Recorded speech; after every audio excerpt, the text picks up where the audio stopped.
Maxwell very well कितने आदमी थे, सिर्फ एक लंगड़ाता कैंगरू 11 अफगान खिलाड़ियों पर भारी, तनहा अफगानिस्तान को हरा दिया। 201 रन की इनिंग्स खेली, 292 रन हदफ के ताकुब में ऑस्ट्रेलिया के 91 पर 7 आउट हुए। मैक्सवेल हैमस्ट्रिंग इंजरी के बावजूद अकेले ही टारगेट की तरफ बढ़ते रहे, चेस करते हुए वनडे तारीख की सबसे बड़ी इनिंग्स खेली। इस वर्ल्ड कप की पहली डबल सेंचुरी दागती कप्तान किम्स ने खूब साथ दिया, 68 गेंदें खेलकर 12 रन बनाए, 8वीं विकेट के लिए रिकॉर्ड 200 रन की शराकत बनाई। मैच के बाद मैक्सवेल ने बताया, रिव्यू पर जब नॉट आउट हुआ तो फैसला कर लिया था, आखिर तक खेलूंगा। ऑस्ट्रेलिया सेमीफाइनल में क्वालिफाई करने वाली तीसरी टीम बन गई।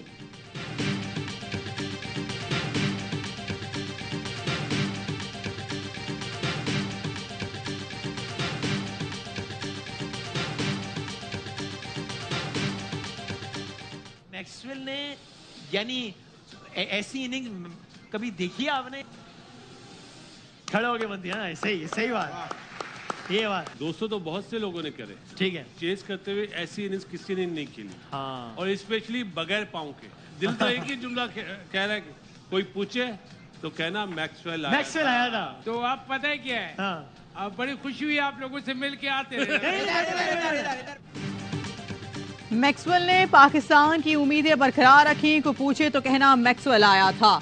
क्रिकेटर्स को गोल्फ खेलना चाहिए। मैक्सवेल ने गोल्फ स्टाइल में शॉट मारे।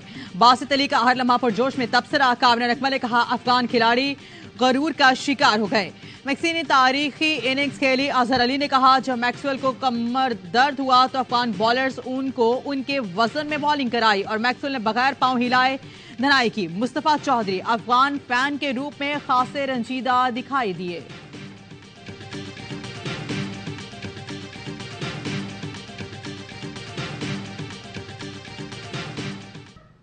पीपी को टफ टाइम देने की तैयारी, नून लीग ने एमकेएम को साथ मिला लिया। इंतखाबात की तारीख आने के बाद पहला इंतखाबी इत्तेहाद बन किया। खालिद मकबूल सिद्दीकी वफ्द लेकर नवाज शरीफ से मिलने लाहौर पहुंचे। मुलाकात में दोनों ने मिलकर इलेक्शन लड़ने का ऐलान किया। ख्वाजा साद रफीक ने कहा, मुल्क के वसी तर मफाद में दीगर सियासी जमातों से भी बात होगी। नून लीग और पीपल्स पार्टी की लंबी तारीख है, समाजी और सियासी ताल्लुकात खराब नहीं करेंगे। अयाज सादिक ने कहा, नवाज शरीफ को अगला वज़ीर आज़म देख रहे हैं, अभी किसी के सामने कोई शराइत नहीं रख रहे। मुस्तफ़ा कमाल बोले, किसी लेन देन की नहीं, पाकिस्तान की बात हुई। मुल्क के मसाइल के हल के लिए हम नून लीग की मदद करेंगे। फारूक सत्तार ने कहा, पूरे मुल्क के मसाइल का हल किसी एक जमात के पास नहीं, सबको मिलकर काम करना होगा। इलामे के मुताबिक दोनों जमातों ने 6 रुकनी कमेटी कायम करने का फैसला किया। कमेटी सिंध के शहरी इलाकों के मसाइल के हल के लिए जामे चार्टर तैयार करेगी।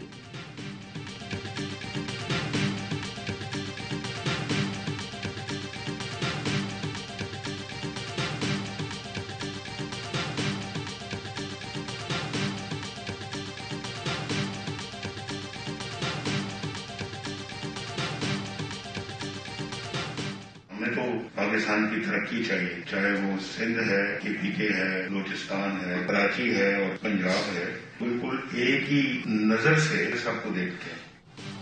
पूरे मुल्क की तरक्की चाहता हूँ, चाहे सिंध हो या बलूचिस्तान, KP, पंजाब के कब्रिस्तान या आजाद कश्मीर, सबको एक नजर से देखता हूँ। मुस्लिम नून के कायद नवाज शरीफ कहते हैं, पता लगना चाहिए जो हुकूमत लाई गई थी इसने पाकिस्तान के लिए क्या किया। लोगों को ये बताना चाहिए कि इसी जमाने में बिजली, डॉलर के रेट बढ़े, स्टॉक मार्केट क्रैश हुई, महंगाई का तूफान आया, रोटी सब्जियां महंगी हो गई, हमने लोड शेडिंग का खात्मा किया, इसको इतना महंगा कर दिया कि लोग बिल ही अदा नहीं कर सकते। मुल्क की तरक्की के लिए ट्रिपल स्पीड से दौड़ना होगा।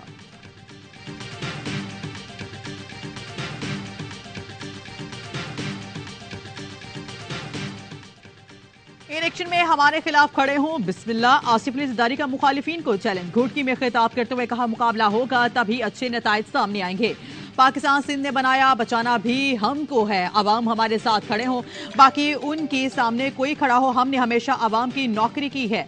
बोले, साबिक हुक्मरान को इसलिए नहीं हटाया था कि हमें पावर चाहिए, हमें अवाम के हकूक चाहिए। इस सदी में माशाल्लाह लगाना आसान नहीं, चाहते हैं अफगान भाई अपने वतन वापस आएं, लेकिन वहां क्या बचा है, जो ये लोग जाएं। घोटकी से GTA के रहनुमा सरदार अली गोहर महर PP में शामिल हो गए। सईद गनी कहते हैं एमकेएम को सहारा ना मिले तो एक नशिस्त भी नहीं जीत सकते। इशारा ना मिला तो ये आम इंतखाबात भी पाए फौज कर देगी। नून लीग एमकेएम इत्तेहाद का पीपल्स पार्टी को फायदा होगा।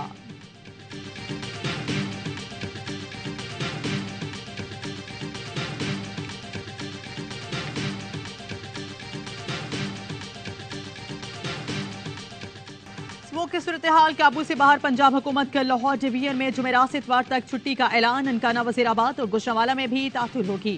तालीमी इदारे, दिफाती, रेस्टोरेंट और बाजार बंद रहेंगे। जुमे से इतवार पार्क्स भी नहीं खुलेंगे। निगरान वजीर आला कहते हैं लाहौर आलूदा तरीन शहर बन गया। सांस और आंखों के मसाइल का सामना है। शहरी घरों में रहें, लाहौर को सांस लेने दे। हुकूमत ये इकदाम हेल्थ इमरजेंसी के तहत कर रही है।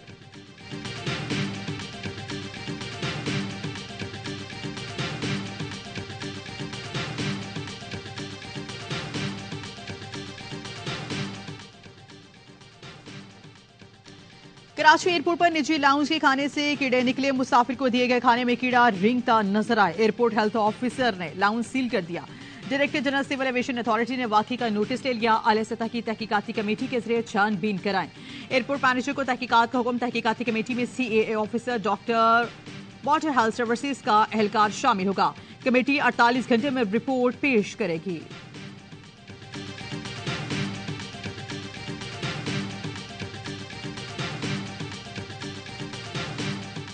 शहीद लेफ्टिनेंट कर्नल मोहम्मद हसन हैदर पूरे फौजी एजाज के साथ इस्लामाबाद में सपुर्द खाक।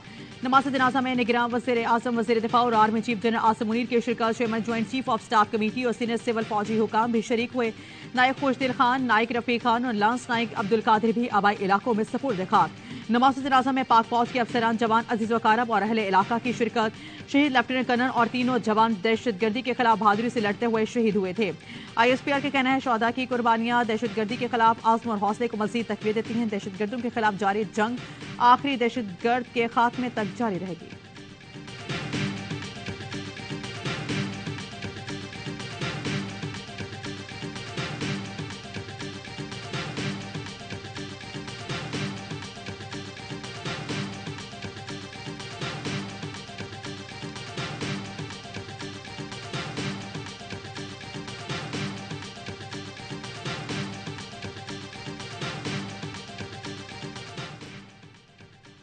इस्राइली बमबारी गजा का सहाफी खानदान के 42 अफराद समेत शहीद। बेसहूनी फौज की बमबारी से गजा की आधी इमारत तबाह। 70% आबादी बेघर हो गई। इस्राइली फौज ने अल-तरनसी हॉस्पिटल को खाली करने की धमकी। गजा के 35 में से 16 हॉस्पिटल पहले ही बंद हैं। सेहूनी फोर्सेज ने अल-मगासी, अल-शाती पनाह गुज़ीन कैंप पर बम बरसाए। रफा और खान यूनिस में बमबारी से 30 फलस्तीनी शहीद हो गए। एक माह में शहादतों की तादाद 10,000 से जायद हो गई। इसराइल ने गजा पर 30,000 टन बारूद बरसाया। हर घंटे 6 बच्चे और 5 खवातीन शहीद हो रही हैं।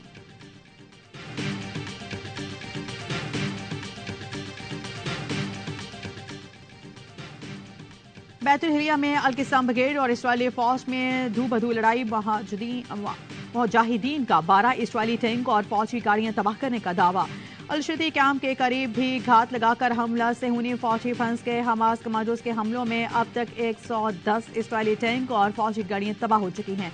इसराइली वज़ीर आज़म नेतन्याहू का भतीजा यासिर नेतन्याहू भी हमास जाबाजों में झड़प में हलाक हो गया। तर्जुमान हमास अबू उबैदा ने इसराइली वज़ीर आज़म को मुखातिब करके कहा, तुम ये सोचकर बेवकूफ़ ना बनो कि खौफनाक कत्ल आम करके हमें कमजोर कर दोगे। हमारा दर्द तुम्हारे चेहरे के खौफ से जाहिर होगा। पाकिस्तानियों की तरफ से गजा वालों की मदद। 90 टन इमदादी सामान की दूसरी खेप रफा क्रॉसिंग के करीब। हिलाल हमर मिस्र के हवाले। मिस्र में पाकिस्तानी सिफारती अमला और जमात इस्लामी के सेनेटर मुश्ताक अहमद भी इस मौके पर मौजूद थे। सेनेटर मुश्ताक का मिस्री एयरबेस से वीडियो बयान। कहा, गजा जाना चाहते हैं, मिस्री हुकाम ने रोका हुआ है। कई दिनों से कोशिश कर रहे हैं लेकिन इजाजत नहीं मिल रही। ख्वाहिश है कि गजा जाकर फलस्तीनियों से ज़ाहिरी यकजहती कर सके। पूरा आलम इस्लाम गुलाम बना हुआ है।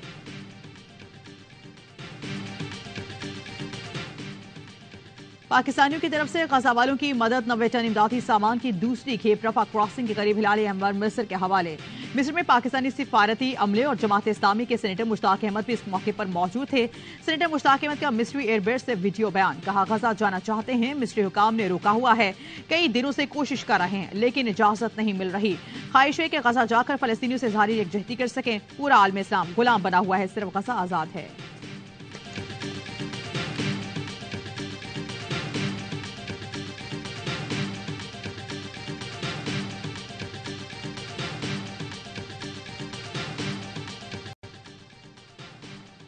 स्पेशल इन्वेस्टमेंट काउंसिल का ज़ेर-ए-तमाम दुबई में 3 रोज़ा पाकिस्तान इन्वेस्टमेंट रोड शो इख्तिताम पज़ीर रोड शो मैशत के अहम शोबों में आलमी सरमायाकारी को राग़िब करने के लिए मुनक्किद किया गया। बड़ी तादाद में आलमी ताजरों सरमायाकारों को तकरीब की जानिब राग़िब किया। SIFC के तहत पाकिस्तान में सरमायाकारी के मौके उजागर किए गए। इन्वेस्टर्स को SIFC प्लेटफॉर्म के जरिए सरमायाकारी का माहौल तब्दील करने का बताया गया। पाकिस्तानी फर्म्स ने मुख्तलिफ सेशंस में अपने प्रोजेक्ट और तरक्की की हुकूमत अलमी पेश की। ज़राअत, तवानाई, कानकुनी और IT समेत मुख्तलिफ शोबों में दस्तयाब मौक़ों की निशानदही की गई।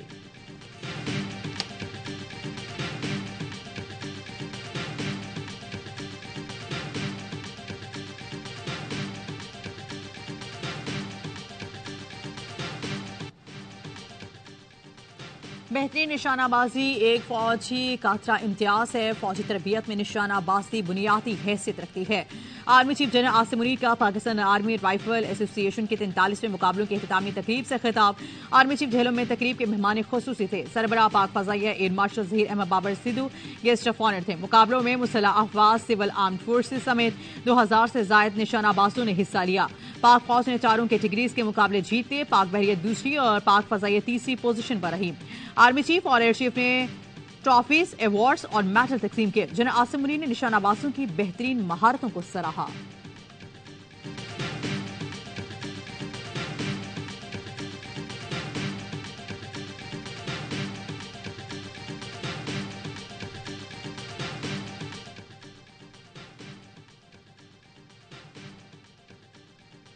साइपर केस में डियाला जेल में समाअत, 3 गवाहों के बयानात कलमबंद। खुसूसी अदालत ने आइंदा समाअत पर इस्तगासा के मजीद 3 गवाहान को तलब कर लिया। डियाला जेल में चेयरमैन PTI से अहले खाना और लीगल टीम की मुलाकात कॉन्फ्रेंस रूम में कराई गई। गिरफ्तार सेनेटर्स के प्रोडक्शन ऑर्डर क्यों जारी नहीं किए जाते? नून लीग के सेनेटर सादिया अब्बासी का तहफ़्फ़ुज़ात के इजहार। सेनेट इजलास में कहा, मेरा ज़मीर कहता है कि अपने साथियों के साथ आवाज उठाऊं। मुझे नहीं पता कि इसने क्या क्या, मगर वो अवामी नुमाइंदे हैं। निगरान वजीर की जानिब से मोशन पिक्चर्स ऑडिशन का तरमीमी बिल पेश करने की इजाजत तलब करने पर सेनेटर रजा रबानी का एतराज। कहा, निगरान हुकूमत बिल ऐवान में पेश करने की मजाज नहीं। सेनेट ने मोशन पिक्चर्स ऑर्डिनेंस में मजीद तरमीम का बिल मौखिर कर दिया।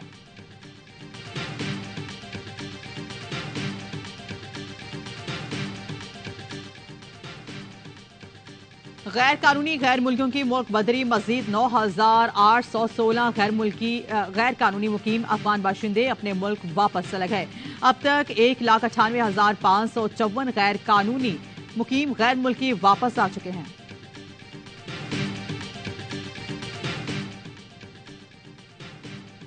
कराची में बैंक से रकम निकलवाना शहरियों के लिए चैलेंज बन गया। बहादुराबाद और पापोश नगर में डकैती की वारदातें। 4 मीनार चौरंगी के करीब बैंक से रकम लेकर जाने वाले शहरी को लूट लिया गया। पापोश नगर में मोटरसाइकिल सवार लुटेरों ने बाप बेटे को लूट लिया।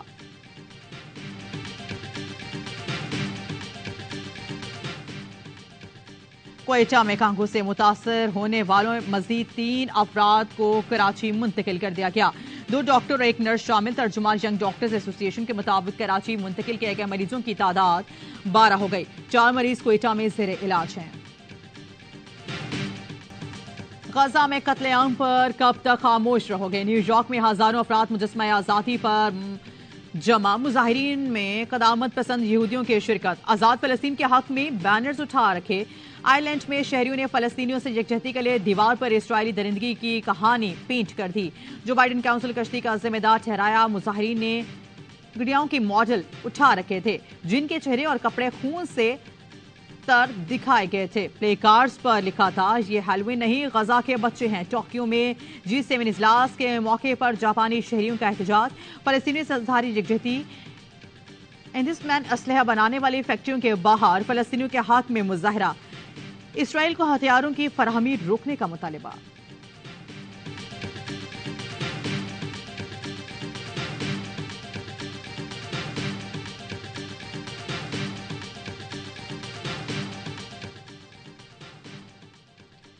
अतालवी अदाकार का फ़लस्तीनियों की नस्लकुशी के खिलाफ एहतजाज। Antonio room international film festival के रेड कार्पेट पर आए, पहले पोस्ट बनाए, फिर बैनर निकाल लिया जिस पर लिखा था, गजा पर बमबारी कत्लेआम बंद किया जाए। ज्यादती किसी के साथ नहीं होनी चाहिए। हमारे इतने बड़े हीरो हैं इंजमाम उल हक जी, शुरू दिन से कह रहे थे कि साया ग्रुप से उनका कोई ताल्लुक नहीं है, लेकिन अब उन्होंने इस चीज को भी तस्लीम किया है, उनके भी एजेंट हैं जिस तरह वो हमारे प्लेयर्स के एजेंट। तो इसमें कोई बुरी बात नहीं है ता वक्त तक कि वो चीफ सिलेक्टर नहीं थे। साबिक चीफ सेलेक्टर इंजमाम उल हक के खिलाफ तहकीकात जारी। इंजमाम उल हक ने एजेंट के मामले पर पीसीबी को लाइल्म रखा। उन्हें बुलाकर पूछा जाएगा। पीसीबी की director media and communication Alia Rashid कहती हैं खिलाड़ी और चीफ सेलेक्टर का एजेंट एक है तो ये मफादात का टकराव है। तहकीकात में वक्त लग रहा है, चाहते हैं किसी के साथ ज्यादती ना हो। जिस खिलाड़ी का नाम आ रहा है उनके खिलाफ भी कोई तहकीकात नहीं होगी।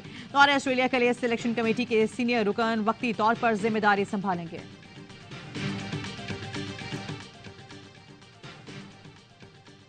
बड़े मुकाबले की तैयारी। कौमी क्रिकेट टीम आज ईडन गार्डन में ट्रेनिंग करेगी। मंगल को क्रिकेटर्स ने आराम किया। बाबर आजम ने गोल्फ खेली। दीगर क्रिकेटर्स ने होटल ही में जिम और पूल सेशंस में हिस्सा लिया। पीसीबी का कहना है कि हारिस रऊफ का स्किन क्लियर है, उन्हें इंजरी नहीं। शादाब खान की रिकवरी अच्छी है, ट्रेनिंग में मुआयना होगा।